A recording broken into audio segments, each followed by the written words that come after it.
So in his upper room with his windows open toward Jerusalem, he knelt down on his knees 3 times that day. 3 times that day. Like the 3 days that Mashiach, both first and last, would have to remain dead. So because of this action, which is to humble himself towards the Almighty, he had to die according to the law signed by the king because of the influence of the governors. So pretty much it's like saying that because of what the angels have done, the last will have to die for telling the truth and doing what's right, meaning the true doctrine. So now when Daniel knew that the writing was signed, he went home, and in his upper room with his windows open toward Jerusalem, he knelt down on his knees 3 times that day. And also like the 3 years that the last has to come to teach the doctrine before dying. And prayed and gave thanks before his Elohim, as was his custom since early days. So he used to do this all the time. So that day that the decree was signed, nothing changed because he wasn't doing anything wrong. The decree was wrong, and he wasn't going to stop worshiping Yahweh because of a wrong decree, which is key because a lot of people would. Like nowadays, a lot of people are not gathering, not worshiping. I was reading some news that a third of those who used to go and congregate at whatever church they would go to, a third of those people who would normally congregate are not doing so anymore. Obviously, you cannot go to church, so many people are finding their teachings through the internet, which is the option, at least when they are stuck at home. But a third of those who used to gather are not continuing their worship, their learning through internet. I'm sure a lot of those perhaps don't know how to.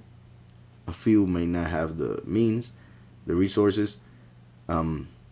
But it shows that a lot of people are just choosing not to do so because they, like many people, were going to church to be part of a club. We're going to church just to look at other people, just to be around other people, or to jump and sing and cry and fall, but not to learn, not to know Yahweh, not to get an intimate relationship with Him, which is the point.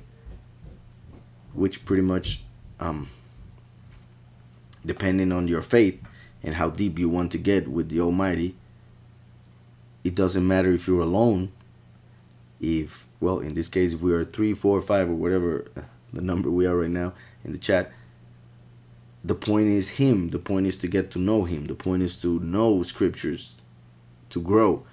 And a lot of people should use this time that is being given in a positive way instead of how many are doing it. Many are getting depressed, going crazy for being at home instead of utilizing that time to find the Almighty, to be free, even if they are inside the house most of the time. One day I was watching a Christian channel in which the president of the channel, it's a Spanish channel, so the president of the channel, somebody asked a question regarding this chapter, and the president of the Christian channel said that if he were Daniel, he would have listened and closed the windows, that he would stop praying, that he would stop worshiping if the government said it, which to me was amazing. The president of a Christian channel saying that to the whole world because it's an international channel. So he was saying that Daniel was too reckless and that he wasn't being respectful, and taking one verse out of context in which it says that we should respect the authority and listen to the government. He basically was saying that then he would listen and stop worshiping Yahweh because of that, not understanding the rest of scriptures. So it was very sad, and there are a lot of people who are like that because they don't understand scriptures and they just take one verse and take it out of context. And if their president says to them that they must stop worshiping the Almighty, they would do so. And that is not what Yahweh is telling us when He says that we should respect authority.